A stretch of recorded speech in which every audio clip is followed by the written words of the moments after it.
Beyond the bustling cities and concrete jungles lies the heart of America. Stories of families, farms, and individuals that have worked the land for generations, and the machines that represent an attachment to the family legacy.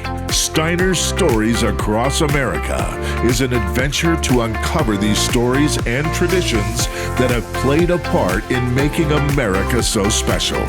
So let's get started with your host, Amanda Trudell. And thank you for joining me on Steiner Stories Across America. Last week, we went to Indiana with my good friend Max Armstrong, and we want to thank our great friends Mecum Auctions for the invitation. Well, Max did get an extra day while he was up there, and in true Max fashion, we got a little more history than we bargained for. Oh, Amanda, when we come to the fair, there are so many memories that are formed there for a lifetime. And that comes to mind as we were here visiting with some of our tractor buddies at the Indiana State Fairgrounds in Indianapolis, Indiana. I know you love going to the fair, getting your share of cotton candy and some of the taste treats. Here at the Indiana State Fairgrounds, I started coming to this fair when I was a babe in arms. That's right. My folks would get into the car in southern Indiana before dawn with a big jug of lemonade and a bag of sandwiches. We'd head 3 hours north to Indianapolis to spend the day right here on this fairgrounds facility. As is the case with many state fairs, there's such rich history and all of the enjoyment, all of the joy, all of the wonderful memories formed for a lifetime as young men and women and their families come to the state fairgrounds every year for 4-H and FFA and all of the other activities in places like Sedalia, Missouri, Des Moines, Iowa, Columbus, Ohio, and here in Indianapolis, Indiana. We're proud to share with you, Amanda, another great visit out here on our Steiner's Stories Across America.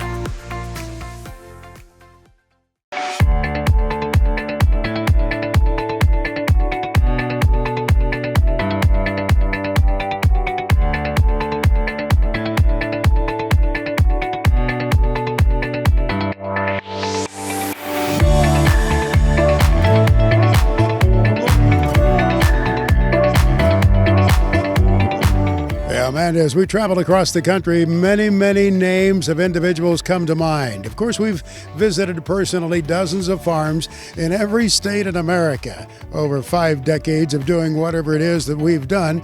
And then some of the places have been very urban settings. This is Indianapolis, Indiana, 250 acres surrounded by the city of Indianapolis.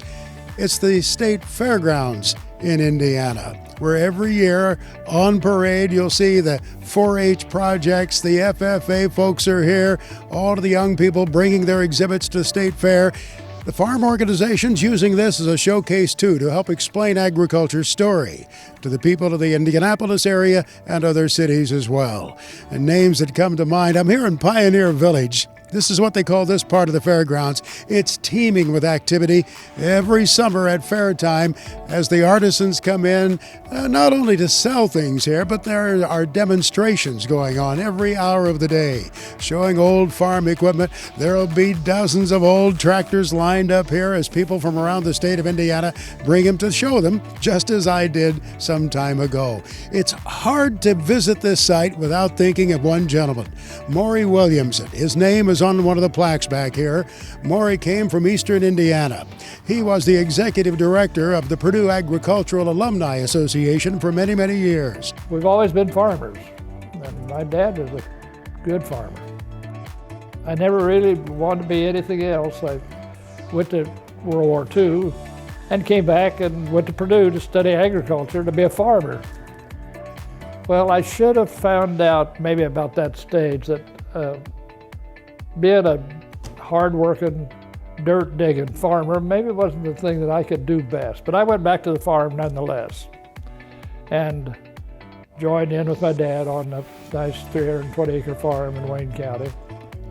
But I found out that I was kind of a little bit too much of a social animal to enjoy being out there hauling manure and planting corn and milking cows. Well, maybe I ought to be in town giving a speech or organizing something, you know. And Dad would send me to town to get a bolt to fix the plow, and I'd be back 3 hours later because I'd found somebody. I still have that habit. My wife now asks, when she sends me to the grocery store, I reckon you found somebody you knew. It took you 3 hours to get back. But I decided back then, that was in the 50s, maybe I ought to do something else. I went back to Purdue. I wanted to go to graduate school. I was a good student. Dave Fendler was my counselor, and he got me a part-time job, be an Ag Alumni Secretary. And then the next day, he said, I got bad news for you. They've decided to make it a full-time job, and you couldn't go to graduate school. And I thought, well, I'll tell you what I'll do. That was in 1953. I said, I'll take it for a year, give it a try, and then we'll decide. That was in 53, and I retired in 1990 at the same job. Sometime along about 1960, Mauri started storing some old farm equipment under the grandstand at the Indiana State Fairgrounds. It was on display there, and that display gradually grew, and it was Mauri Williamson's vision to have something like this, where the past could be reviewed, where people could see what used to go on in agriculture, to give us perspective for how far we've come to this modern age of technology on America's farms and ranches. Mauri Williamson, one of my favorite people of agriculture, here on our Steiner Stories Across America.